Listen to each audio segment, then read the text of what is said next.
Thank you for joining us on the Winning at Selling podcast. I'm Professor Scott Plum of the Minnesota Sales Institute, and with me is Bill Hellkamp of Reach Development Systems. If your plan for following up with that new prospect is, hey, just called to check in and see what you were thinking, you need a new plan. Following up is essential to closing the sale, but you must have a process that works. So listen up as Scott and I discuss the art and value of following up and other great ideas on episode 507 of the Winning at Selling podcast.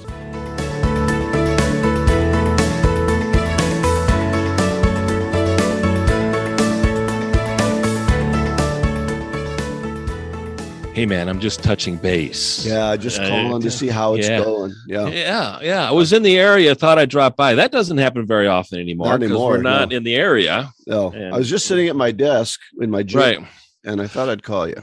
I didn't have anything to do, so I thought I'd call and interrupt you, All right, wait a minute. We're taking all of our stuff. Okay, all right. Let's start off with the book club, The Success Principles by Jack Canfield, Part 2, Principles 30 through 34. Great book, Bill. I'm really loving this book. This is a hard section. This is some hard stuff. It's a concentration of some real serious topics there. And like I always said, and I got this out of the Covey book, do you want a cure or do you want relief? Mm-hmm. And relief is easy and temporary. A cure is work and changing a habit. So we can start with chapter 30, which is face what isn't working. And sometimes this is tough for us to do because we just want to kind of concentrate on our strengths, overlook the things that don't work, celebrate our victories, and then kind of discard everything in the waste paper basket afterwards and go, I think we can do some of that as long as what's not working isn't happening more often than what is working. Right. If we continue to do a lot of things that don't work, if our strengths were actually carrying us through and we could ignore some of the things that we're not too good at, I don't think that's bad. I agree. If I had a pitcher pitching to me, I'd say, just throw fastballs and I could hit those. But the challenge is we have these things coming at us. And if they talked about being in denial, I think that there's plenty of things we do in our life where we waste time or we make bad decisions or we do dumb things. I talk all the time about people who basically step in that big puddle. They walk right into it and they go, what happened? Right. Yeah. Well, you saw the puddle and you walked right into it. And what were you thinking? And then they go, well, somebody needs to dry off my shoes for me. Quit doing stupid things that wreck your life. Right. Yeah. Good point. And I've said this before, Bill, you probably heard it 100 times. Culture is defined by what leadership is willing to tolerate. And if leaders communicate a behavior that is not responding to emails, not meeting deadlines, not returning voicemails, then they're creating a culture. And that culture is within the company and they're subscribing to low standards. And if the culture is created by leadership, then expect everybody else within the organization to be able to subscribe to low standards and to subscribe what the leadership is willing to tolerate. If they tolerate that, that's not working. That's not working. And they tolerate time wasting and they tolerate walking around the office with a cup of coffee and doing nothing. I'm a big fan of Dilbert, and you got Wally, the guy who walks around with a cup of coffee and gets nothing done. And they're still employed. And you wonder sometimes, and then a company promotes everybody. Well, we're going to do a pay raise for everybody, except unless you're really good, then you're not going to get the pay raise because you're already making too much. Yeah. So we raise the salary of the incompetence and then wonder why we lose the competence. Right. A couple of points in this chapter. I believe that we need to focus on the goal, not the individual. So, face what isn't working. When you get to visiting that, what is the goal that everybody should subscribe to? That's setting high standards. That's creating accountability, not low standards. So create a goal, not the individual. And then when making goals, consider what are the challenges and the time trades that people need to give up. Last week, we talked about what if you want something new, what are you going to replace it by? What are you going to take out? You got to make room for it. So what time trades do you need to make better time trades in order to get better outcomes and better results? Yeah. And some of it's so obvious. We talk all the time, and this computer that we have in front of us can really waste our time. We get on the internet to look something up and we see an ad that, of course, has been pushed to us because we've looked up that before. And we start looking at those vacation ads or a shoe ad or whatever. And then we're like, oh, let me watch this little video. This has a little video and I'll watch the video. Well, now you're on YouTube and you watch 5 other videos. And by the time you look at it, an hour and a half done, and that's a fourth of your day. Right. Yeah. You've been overlooking my shoulder, Bill. I mean, Well, sometimes I get really distracted. The companies that run the websites, they know what they're doing. Mm-hmm. They really they do. know how to distract us, and they know how to put things in front of us to keep us watching and keep us doing things. And so there's some just physical willpower sometimes that has to say, I am not going to watch this anymore because it's not working and I'm not getting the things done I need to get done. So that's what I think is, what are you allowing to tolerate for yourself? To talk about, what leadership is tolerating. What are you tolerating in yourself that is a lousy habit? Yeah. Very true. Very true. All right. Number Next 31. One. 31 is embrace change. I think we talked about that, didn't we?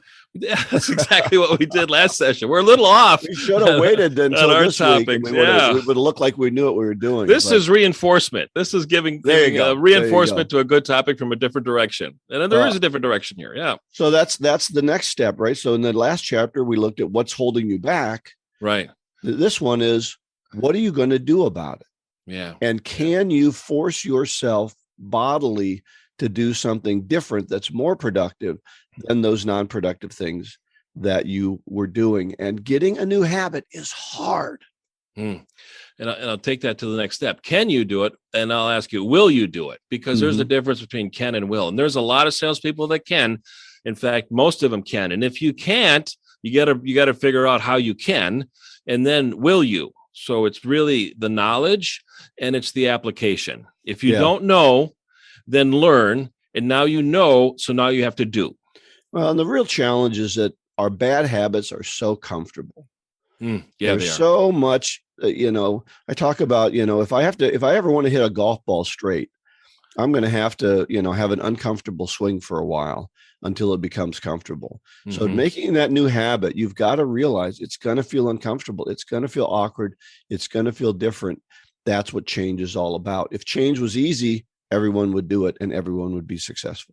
Yeah. It's the difference between cure and relief. The cure is difficult. It's changing. And we're going to talk more about that on number 34. All right. I love this sentence. Oh, do you have some more? This sentence out of 31. Okay. I said, when change happens, you either cooperate with it, learn how to benefit from it, or can resist it and eventually get run over by it. It's really your choice. And, I think we talked about this last week. Everything that has a beginning has an ending. Change happens every day. Growth is optional. Change is, inevitable.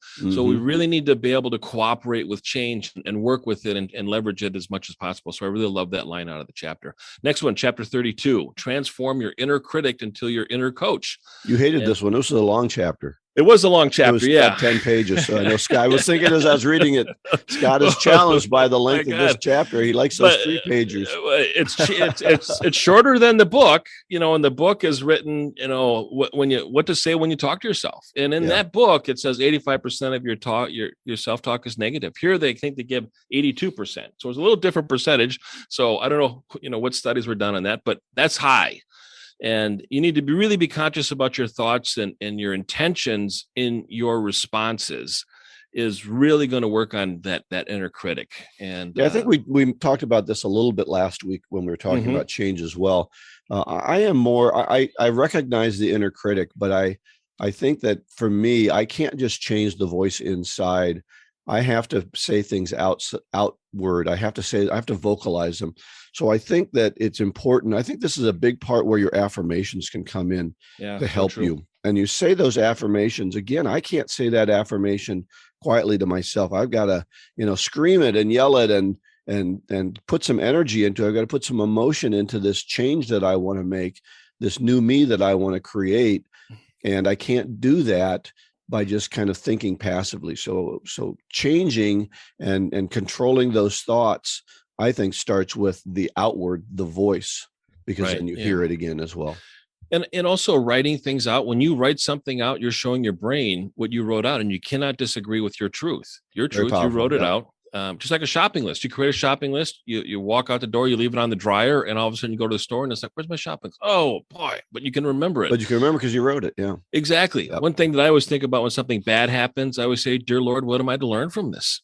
I don't always ask, why is this happening to me? I just say, dear Lord, what am I to learn from this? And when you look at the lesson that you can take out of something that happens bad, then you reframe it, and now you'll be able to apply something new the next time something happens that's bad. Yeah, it's really interesting. So I had a situation just a couple of days ago. I left the sink running in the kitchen, and then I forgot had it running, and it overflowed onto the floor and down into the basement. And my wife said very quickly, "What's going on here?" And she was upset. But then when we got into the cleaning up process, she didn't chastise me or challenge me or remind me how stupid I had been. I did enough of that myself. Right. And so one of the things I want to say in relationships and working with other people, when they make mistakes like that, you don't need to be their coach at that point. You need to be their support. You need to be that person that, as she did, she got down and started mopping it up with me, and she cleaned up upstairs, and I ran downstairs to the basement, and luckily our basement's unfinished, or I'd be changing drywall right now. But started to mop it up, and we made a plan and fixed it. But I can't say how important it was to not be constantly reminded by someone else that I made a mistake when I'm sitting up to my, down on my knees mopping up the water. I don't need to be reminded that I'm down on my knees mopping up the water. Yeah, right. Yeah. So I didn't know where to put that in, but I thought that was, it was really important to understand how we're talking to each other as well. Yeah. Yeah. Very good point. Maybe that's in the limiting beliefs a little bit. We're going to talk about that next. And that's 33, transcend your limiting beliefs. And this was a very hard chapter for me because, as I've told you before, I tend to kind of ignore things and not really play up the past. I don't even like it when people talk about the past too much, about that time that, their dad told them something, but I know that it's real. I know that a casual comment, and again, I'll use my wife as an example. Her dad always called her Cub Bear because she was kind of clumsy as a kid.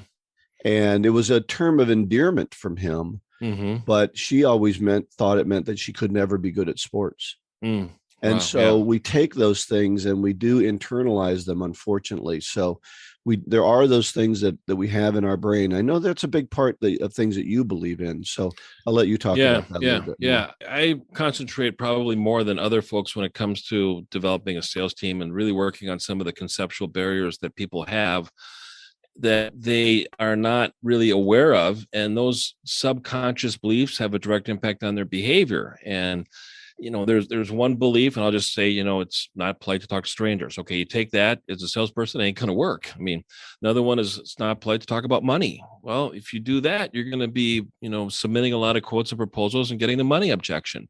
But if we look at some of the beliefs that define our behavior, we want to change the belief. We need to look at the experience that we had in our life that defined that belief. And that experience was during a very young, impressionable time in our lives by somebody who had a tremendous influence, but they may not necessarily be right. They may not know what they said. They may have had a bad day when they shared something that was destructive to your entire life based on a bad day that they had. So go back and relive that experience and go, what is the context of that experience? I need to change that experience to change my belief. And with that, I'm going to practice a different behavior. It's going to give me a much better outcome. Right. Is really the goal. Well, and we look and we say, don't talk to strangers. Well, I'm a 5-year-old. Talking, it didn't mean talk to other kids. It meant don't talk to a strange adult that you don't know because they could be out to harm you. Well, a message like, be careful. We have these helicopter parents now, and they can't let their kids out of their sight, sort of thing. And I understand their fears, but at the same time, they're communicating to their kids, the world is a dangerous place. Stay away from it. So I think it's interesting to try and talk to people now. First of all, they always have headphones in, so it's really hard to talk to people. But when you do, they just look away. So I think we're having a whole society of that, and I think that's that limiting beliefs that we're dealing with. I hear some of the things kids are being told in school, and I think, man, are you limiting their beliefs? Right. And school, I think school has always been a dangerous place for people who want to be successful. So yeah. Yeah, it is tough. That's another show. Number 34, develop 4 new success habits every year. And I like the line out of this. It says, the good news is the habit helps free up your mind while your body is still on automatic. And that is so true. And if you just commit to 4, that's a great start. But like you said in the last episode, Bill, if you practice everything in here, you have no time to do your job. Right. They give you do this every day, do that every day. And it's like, wait a minute, if I do that, I'm not going to get anything done. Yeah. And I think what we have to do is, for those of you who are reading along with us, and we would love to hear comments from you, by the way, it's nice to hear from the audience and what they're finding out about. I think you mentioned in an email today, Scott, that our downloads are over 12,000 a month. We're on track, podcast. And so I think that's really great. One of the things you need to do, though, is mark the pages that are important to you. If you see a chapter that's important to you, mark that, because we're going to go over 64 different ideas here in the period of a couple of months. But then you're going to have to go back and start to do these things. And they talked about, you have 13 weeks of practice. So if you're going to do 4 new ideas, you have 13 weeks to take them out and practice those new ideas. And so I would recommend that, but find the ones that are important to you as you're reading, put a marker in there so you can go back and start working on that and give it some real good time. Yeah, that's a great way of implementing this content. It's so valuable. And think what would happen to your life if you could make 4 really significant, high quality changes in your life in 1 year. Yeah. Tremendous impact. And that's 1 a quarter. And we can all do that. That's not a problem. I mean, I'm going to be, oh, Scott, you don't know how difficult it is. You don't know what I have to deal with in a day. Well, you're right. I mean, everybody has different challenges, but try to commit to 4 a year. That should be hopefully attainable. We're all dealing with those challenges. We're all dealing with things that we do that we shouldn't be doing. Just because Scott and I are behind the microphone doesn't make us perfect in any way. Hopefully you've noticed that in some of our conversations. So find those things that you want to change, and then go ahead and start changing them and be willing to be uncomfortable. Yeah. All right. Next week. So I'm really excited. Next week, we're going to have Anthony Iannarino on again. We had him on last summer. It was a great conversation. He really, I love his books. I think. Yeah, the Elite Sales Strategies, and it's about being one up. So this is a new concept that he just came up with in the last year. I think we talked about it a little bit on our interview last summer, and it's creating value and becoming truly consultative. And this is a word that, trusted advisor, that word has been around for 20, 30, 40 years, and it's defined differently by different people. He's really going to talk about that. And I'm really looking forward to the conversation with him. A couple of weeks after that, we're going to have Amy K Hutchins. I just talked with her yesterday, did a little show prep. I'm really excited to share her content with our listeners.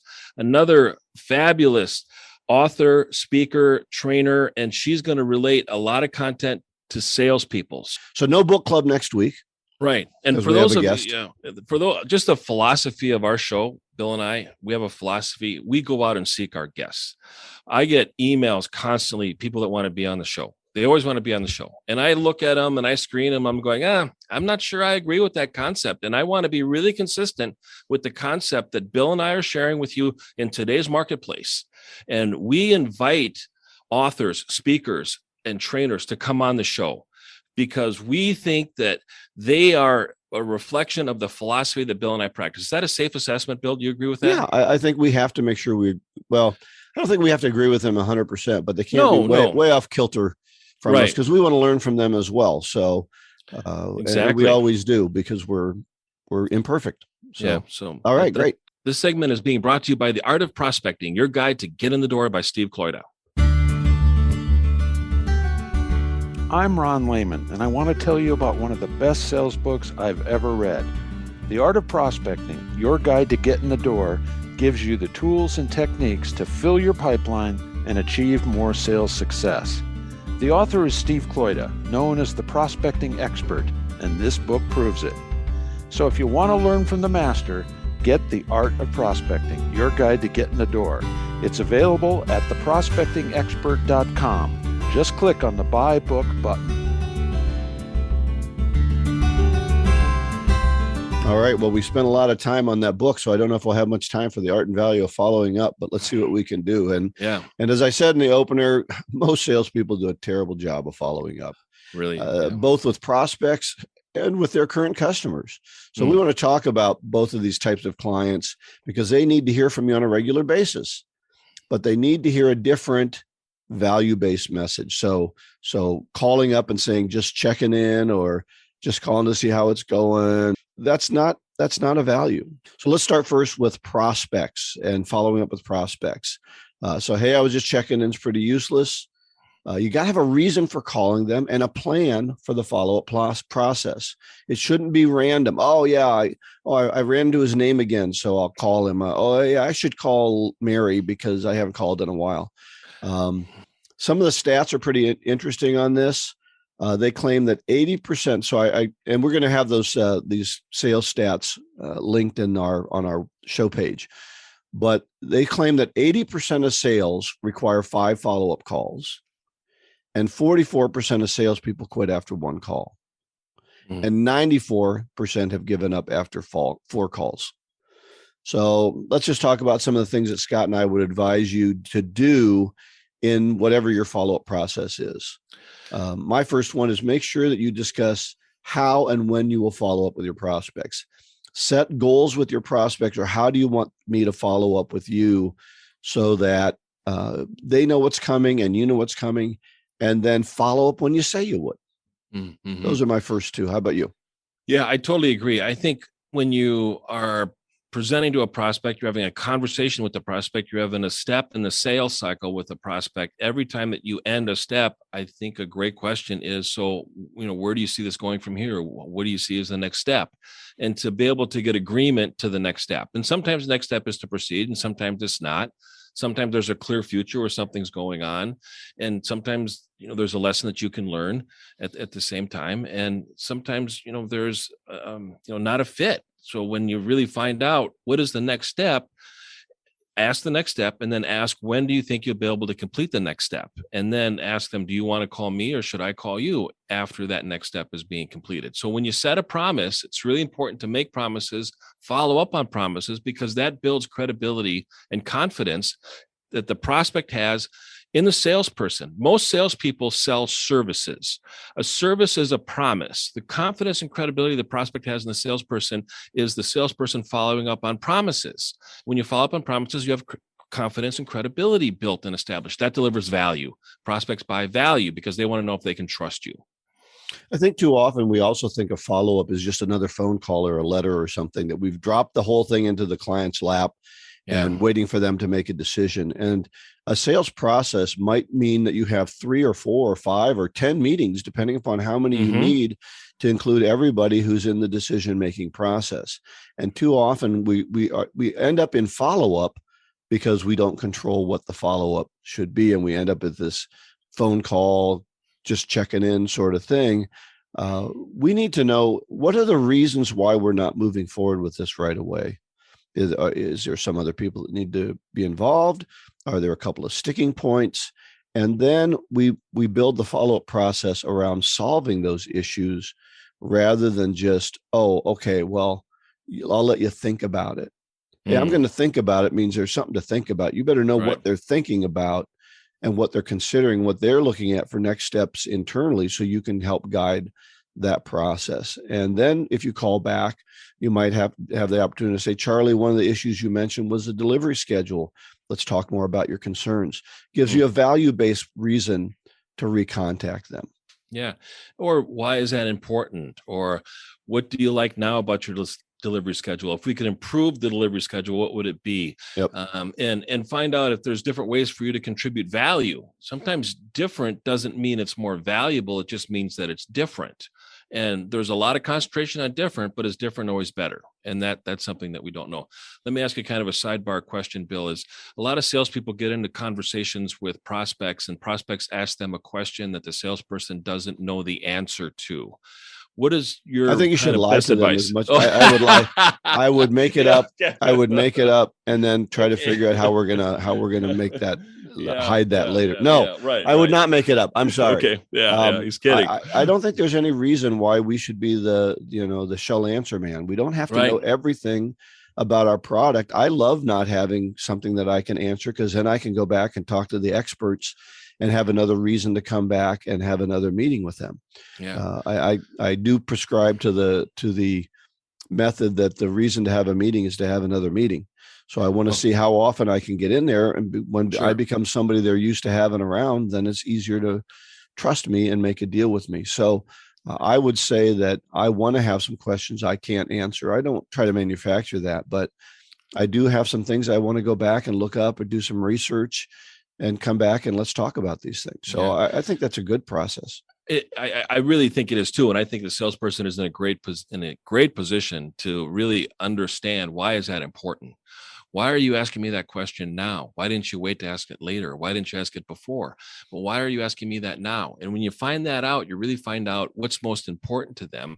And then I think if you put kind of a little caveat to it saying, suppose we could do that, would you like to move forward? So you're getting them to commit to something. If the answer is favorable to them, or what a favorable answer is, then you're really getting these tie down clauses, and you're getting them to really think in their mind of committing to something.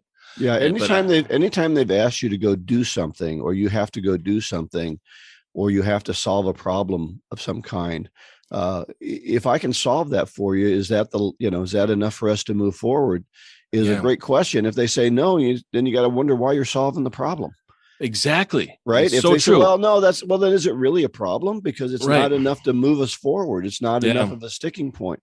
Right. And it really makes the clients think. And sometimes you got people that just want to bust your chops a little bit. So hold them accountable.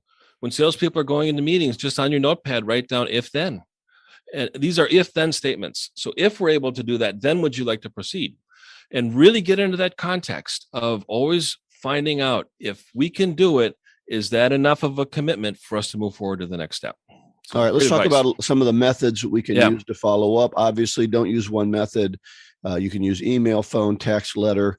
All those things are different methods. And by using different methods, you don't get caught in just one process, the same thing over and over. And in each of your methods, provide value. You can send a thank you note. You can send them a business article or an idea. You can connect them with a potential customer. You can answer a question that they had. All these things provide real value versus calling to do what, Scott? Touching base. Touch base or check in. There you go. Yep. Yeah. All right. And then don't be long-winded. If you need to have a meeting with them, have a meeting with them. But when you're following up, it's not the time to go back into the beginning of the sales process. Right. Good advice. And if you're not going to follow up, don't send it. Don't email it. Don't call them. If you're not going to follow up, when you call and you get voicemail, leave a voicemail. And then keep in mind, I'm assuming that this is a perfect fit prospect. Say, please call me. I welcome your call back when you have a couple minutes. I know you're busy. If I don't hear from you in 2 days, I'll call you again. Right. And then follow through on that promise. Yeah. Follow through on that promise. And then I like at the end, there's a point where you're going to say, this isn't working, right? All right. Yeah. And the question that I like to ask when I've gotten to that point is, Scott, it sounds like you want to tell me no. Yeah. And if Scott hesitates and says, well, I don't really want to tell you no, then I say, well, Scott, the only other option is yes. So let's figure out how you want to get there. But if he wants to tell me no, this gives him a chance to say no and save me a heck of a lot of time in the future. Now, it isn't my second call that I say that. Right. But when we've been dithering for a while and they can't make a decision and I'm tired of making the phone calls, I'll say, Scott, it sounds like you want to tell me no. That's a fish or cut bait question. They're going to do one or the other. So let's figure out where we're going to go from there. Yeah. I usually do it like on call 5 or 6. I'll leave a message and I'll go, I was getting ready this morning and I thought about in the shower. I go, you're testing me. You're seeing how committed I am to you as a prospect so that you know what you can expect when you become a client.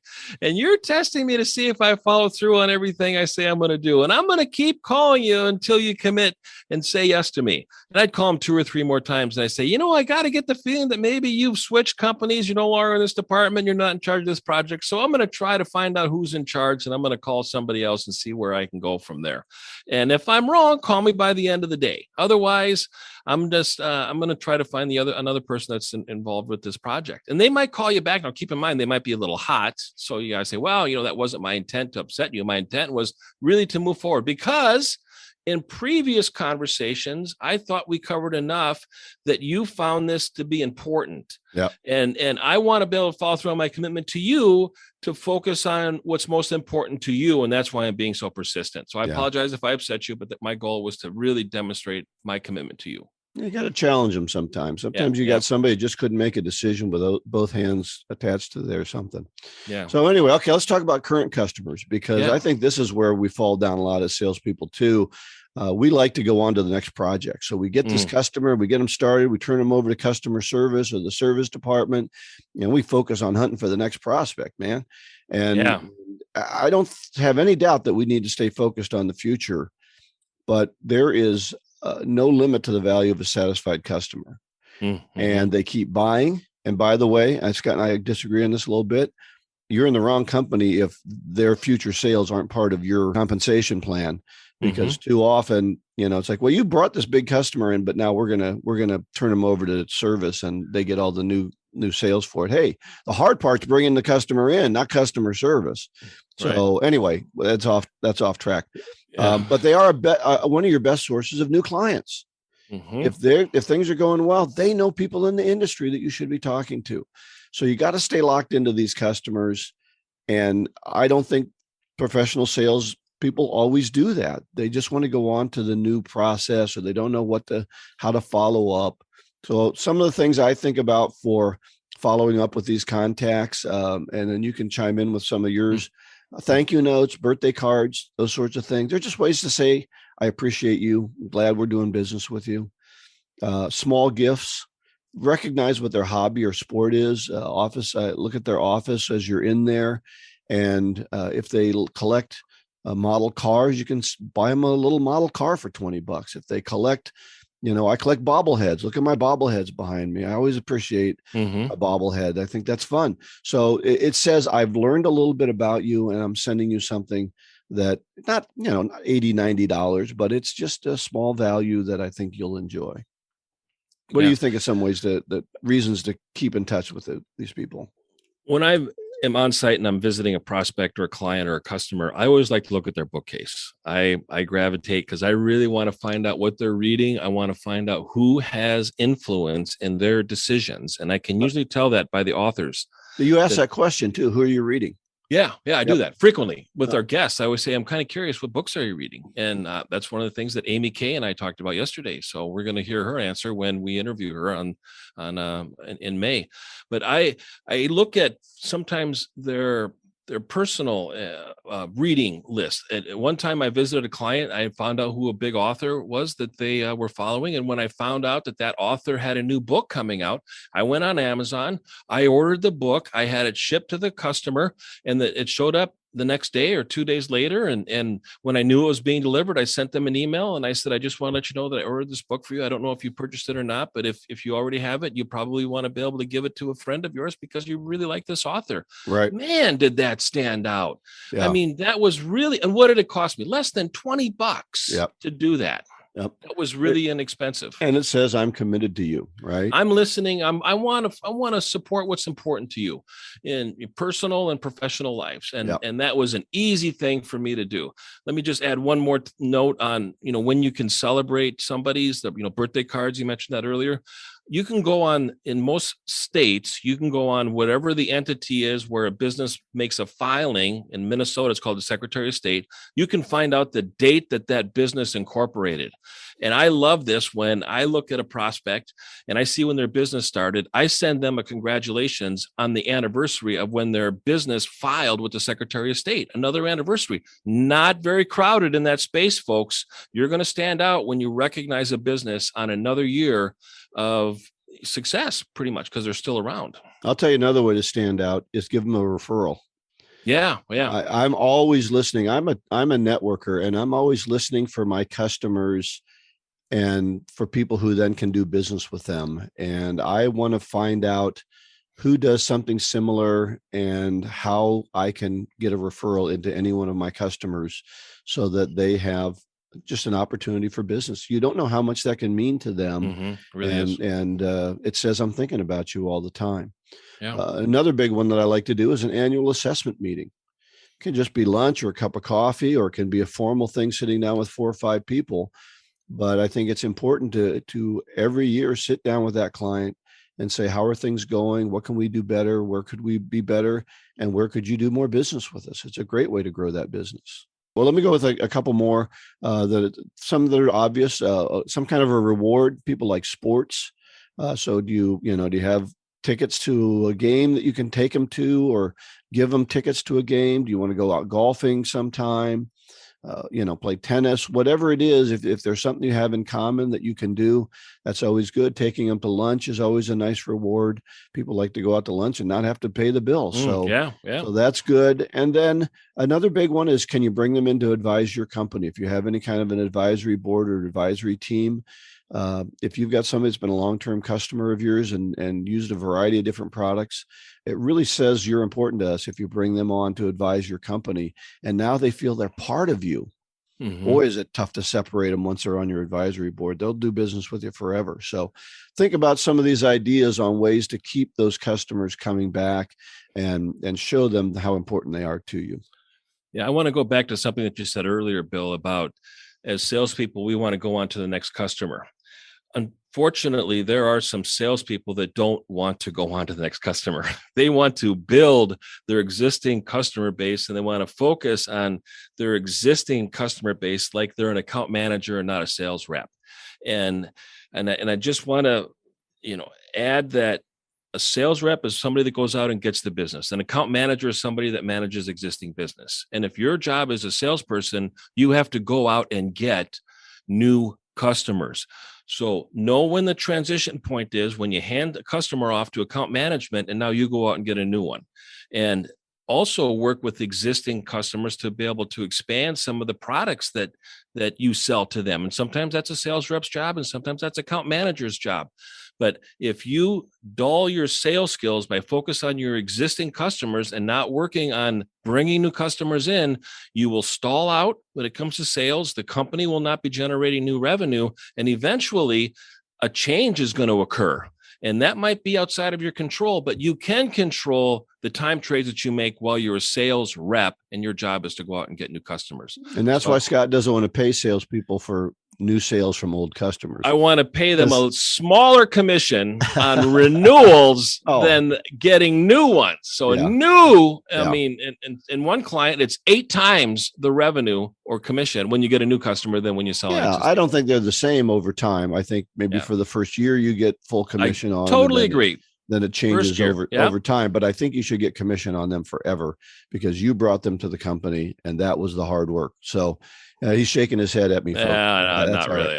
Another topic. Save it for group, Bill. No, he always says that when he disagrees with me. He's the one who needs the group because he's the one that's got all this baggage he's carrying around. All right, let's talk about our resources, Scott. I know you have a resource. Yeah, I'm going to put a link to my 50 beliefs, and they're all bad. So this is the baggage that Scott drags around. See, I told you he has baggage. I know. So email me if you disagree with any of them. I welcome your feedback. What is yours? I have baggage too. I just don't recognize it. So at least recognize it. Okay. I found an interesting blog or article, 21 mind-blowing sales stats. And that's where I got the sales stat about following up to calls. So always good to know what's going on out there. So I think that was good. We'll link to that as well. Yep, that'll be there in the show notes. winningatselling.com. Our golden nugget today is one of your favorite authors, James Allen. Love him. And you've said it before, and I just want to reinforce it because sometimes we forget, and we need constant reinforcement, incremental growth reinforced over time. A man is literally what he thinks. A man or woman is literally what they think. And that defines who we are.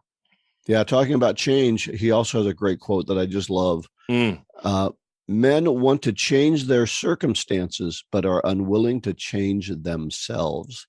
Oof. They therefore remain bound.